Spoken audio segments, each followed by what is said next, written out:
When the Vegas Loop opened over 4 years ago, it was just three stations serving the sprawling campus of the Las Vegas Convention Center. Originally pitched as a Hyperloop type system with high capacity and high speed travel, it ended up just being Teslas and tunnels, driven by humans. Technology moves fast, though, and in the last 4 years, we've seen autonomous vehicle fleets expand to several US cities. But when I went back to Vegas last year to check in on the latest progress on the loop, not that much had changed. Still humans driving Teslas, and yeah, they added stations at three hotels right by the convention center. But the quality of the stations themselves seemed to be deteriorating with each new one they added. Well, it's 2026. There are actually two new stations since I visited last year, and if the Boring Company isn't going to give up on building this thing out, I'm not going to give up making videos about it. So today we're going to look at the Loop expansion to one more hotel where I got some amazing new insight on how this whole thing operates. And guess what? You can now take the Vegas Loop all the way to Harry Reid Airport, which is a whole adventure that practically deserves its own video, but I'm going to cover it all today. Quick refresher. The Boring Company intends to build out a network consisting of 68 miles of tunnel and 104 stations. So 2 new stations since I visited a year ago. 8 stations in all since the system opened over 4 years ago. Just doing some basic math, we should see the whole system online in 2076. Just something to keep in mind next time someone tries to tell you how slow and inefficient the public sector is. Okay, let's go straight to the newest hotel station at the Fontainebleau on the north side of the Las Vegas Convention Center. My approach here is to just walk into the hotel and follow the signs to the Loop station. Now, Vegas casinos are designed to disorient you, create friction, and reduce the probability of you leaving before you light some of your hard-earned cash on fire at the blackjack tables. But they will generally have decent wayfinding signage to get you where you need to go. None of the signs in the casino make any reference to the Vegas Loop though, so I make my way to the area where the valet and the ride hail are, just figuring I'll eventually run into it. Also, can we not call it rideshare? You're paying someone to drive their car to pick you up and take you to another location. You aren't sharing anything, except maybe the miserable ennui of late-stage capitalism. Okay, so I get all the way to the ride hail area. There's no sign of the Vegas Loop whatsoever, and I'm starting to doubt whether the station even exists. You can't map it on your phone like you would a transit station, but you can Google it. So apparently it's at the South Valet and ride hail, and I'm at the North one. When you're inside a Vegas casino, cardinal directions are completely useless, so I go on another adventure trying to follow the signs. Still no reference to the loop at all, but you do finally get to an escalator that tells you you're on the right track. You know, if a public transit agency built a station that was this hard to find, you'd never hear the end of it. So the loop station is right next to the ride hail pickup area. And here's something I didn't really see on my last trip here. Multiple parties waiting for the next arrival. I was kind of curious how that works, like a taxi stand would have a queue, and a ride hail app matches you with a specific driver. So a driver pulls up to unload, and what happens next is truly amazing. One of the waiting parties approaches the driver's side window to claim the ride, but apparently there were other parties in the waiting area that had ordered rides first, so now the driver has to referee who gets the next ride. Like, this is legitimately insane stuff. Turns out the people who approached the driver hadn't even bought a ticket yet. Meanwhile, another loop car pulls in. I have no idea how they're adjudicating any of this. It's like a transit system that was dreamed up by someone who's completely unfamiliar with basic human behavior. The first driver even gets out, goes over to the ticket kiosk, and starts walking these people through how to use the system because it's obviously not intuitive at all. I'm just kind of at a loss. You just created a transit system where it's nearly impossible to find the station, and when you get there, you have to engage in an adversarial negotiation process with the other riders, and then the poor loop driver has to arbitrate. Maybe this is why the system isn't driverless yet. Oh, and to top it all off, there isn't even an underground connection to the Fontainebleau. The cars just churn in and out of the parking garage from Elvis Presley Boulevard, along with the rest of the general traffic, and then they enter the loop portal that's across the street on the north side of the convention center. Actually, now that I think about it, I kinda get why the Fontainebleau isn't publicizing this thing at all. I covered the Resorts World station in last year's video, but I did want to check in and see how things are going. Here are some observations. First party, looks like they're going to the airport. I have no idea what's going on here, but the vehicle sits with the hatch open for like 4 minutes. I kid you not, and these are some incredible dwell times. Meanwhile, another party is waiting. A second car pulls around, drops off some passengers, but then pulls away without picking anyone up. I'm as confused as the people waiting are. Like, is there anyone who understands how this system is supposed to work? The system is intended to serve 90,000 passengers an hour at some point, but it seems like there are still some kinks that need to be worked out. On the plus side, at current construction pace, they have 50 years to get it dialed in. Oh, also, station escalators either broken or just not operational as a cost-saving measure. Hard to say. Thank God incompetent public sector bureaucrats aren't running this thing. Pretty conspicuous that they built stations at Resorts World and the Fontainebleau, but no connection yet to Vegas's finest clown-themed resort hotel, which is right next door. Actually, slightly higher ranking on the list of the world's largest hotels than the other two. I really hope the Boring Company gets their priorities straight. Okay, a cynic might say, the Boring Company has completely succeeded in disrupting the transportation sector in exactly the wrong way. And to that I say, just hold your horses because you have not seen the connection to Harry Reid International Airport yet. So get ready for that. But first, usual reminder to connect on the various websites. Still waiting on ticketing information for Philly on September 28th, but you'll know first and probably get access first if you're on my Patreon. Also, website/newsletter imminent, and I'll make sure it gets linked down the description when it goes live.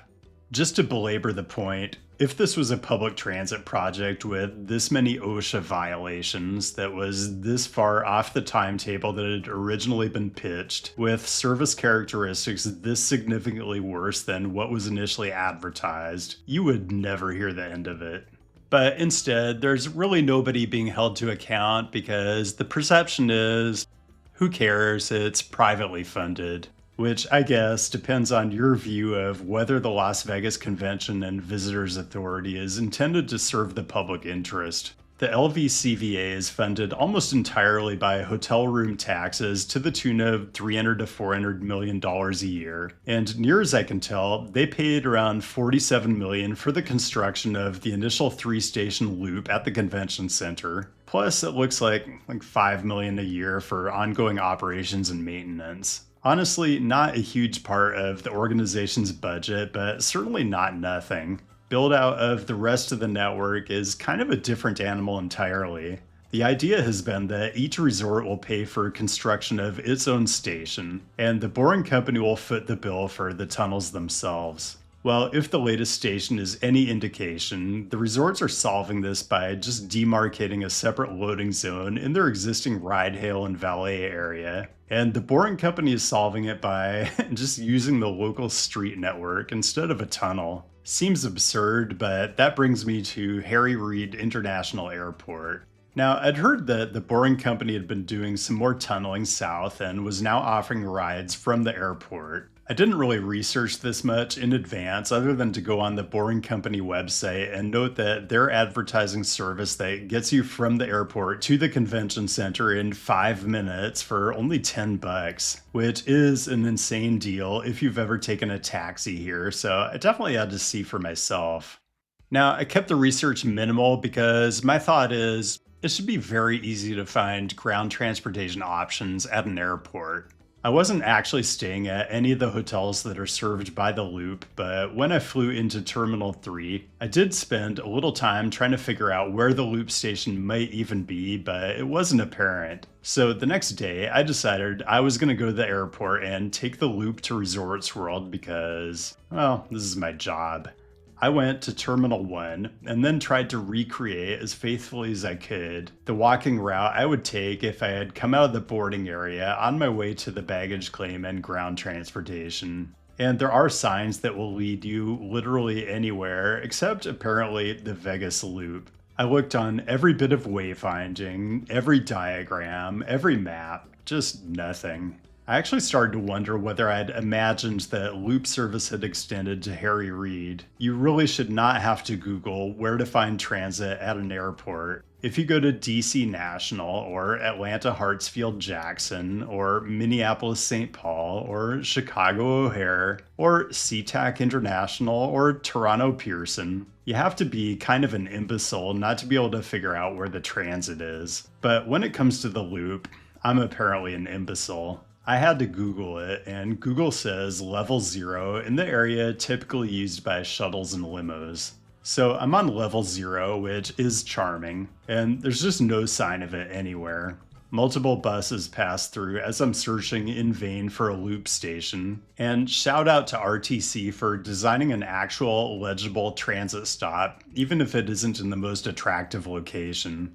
While all this is happening, I'm looking at the Loop ticketing app on my phone, but I don't want to pay for a fare until I know for sure the service is actually running. It says limited availability, so you can understand my hesitation. Finally, a Tesla with a Loop decal pulls up to the curb and a couple with suitcases load in, just like you would with a ride hail, so I guess this is the Loop station. I'm taking a lot of pictures, so finally a security person comes up and says, "Can I help you?" And yes, I want help locating the loop station. And they confirm this unmarked curb is indeed the spot. Super. I buy my ticket, request a ride, and then apparently it arrives sometime in the next 15 minutes. It actually arrived in 7, but I didn't realize it right away because it pulled into an angled parking spot across the service road, and the driver had to come over, flag me down, and walk me to the vehicle.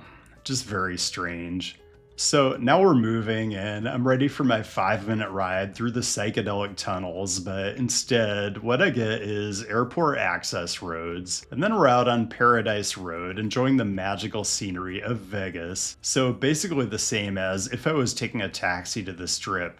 At this point, I actually asked the driver where the tunnel entrance is, and I didn't fact check any of this, but the driver says, well, the tunnel isn't done yet, but up here on the left is where it's gonna come out when it's finally done. It was originally supposed to be open in April, but the opening date keeps getting pushed back. Now they're guaranteeing 100% it's gonna be open in time for the Las Vegas F1 event in November. Again, this is all secondhand from the driver. Anyway, it's still on the surface streets, and then eventually we're passing under an actual transit line, the Las Vegas monorail, and then we take a left onto Elvis Presley Boulevard, and at this point, we're practically at Resorts World. I mean, it's right there. We finally do enter the tunnel through a portal at the convention center, which requires us to wait at 2 crossing gates to make sure there's no oncoming traffic, because it's still just a single lane tunnel between the convention center and Resorts World. I don't know, I guess you could say that the Vegas Loop service to the airport is kind of a farce at this point. It certainly wasn't a 5-minute trip through tunnels with pretty lights. It was basically a taxi ride on surface streets that took 16 minutes because traffic was light. And you might say, that's not very innovative, but you know what is? A taxi ride from the Vegas airport to the Strip that only costs $12. Don't ask who's subsidizing it. Anyway, here's hoping next time I come to Vegas, they're offering service to higher quality establishments. We live in an era where rapidly advancing technology that should be helping us solve problems instead far too often results in more and more convoluted solutions. The shaving industry is a great example. What do you see when you visit the shaving aisle at your local pharmacy chain? Overly complicated razors that flex and pivot in weird ways with moisturizing strips and way too many blades. I guess the idea is supposed to be the more blades you add, the cleaner your shave gets, but what actually happens is every additional blade that touches your skin just adds more friction. Once a hair is cut, every blade after it is mostly just touching skin. Think about it. Each blade on your disposable razor passes over the same area. The first blade cuts the hair, and then the rest are just making contact with skin that's already been shaved. All those extra blades really do is increase surface contact, which creates friction you don't want because it just increases the likelihood of irritation. And this isn't even to mention the way modern disposable razors vibrate and flex, which is exactly what you don't want with any cutting implement. Think of anything else you'd cut with, like scissors or a good kitchen knife. The last thing you want is for a kitchen knife to flex while you're trying to cut with it. The way I think of this is the vibration and flex you get from the typical disposable razor is the root cause of the inconsistent cutting and irritation you experience. But instead of solving the root cause, the shaving industry gives you workarounds. Lubrication strips, aftershave bombs, and yes, multiple blades.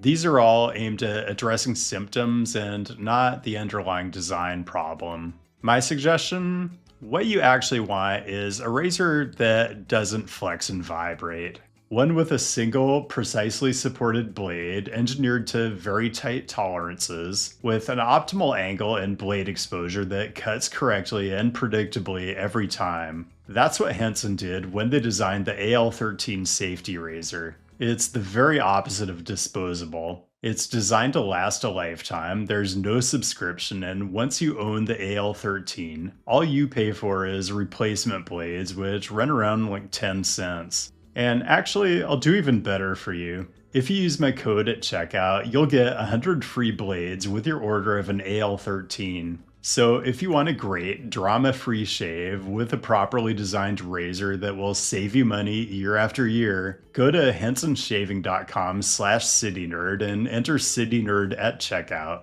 Your face and your bank account will thank me. And that's all I've got. Thanks for joining today, and thanks as always to the patrons for your direct support, which allows me to go to cities that I don't actually get invited to. Although, Las Vegas, talk to me. Thanks to the Nebula subs too. Keep the great topic suggestions coming. I'll be back with a new episode in a couple weeks, and I'll see you then.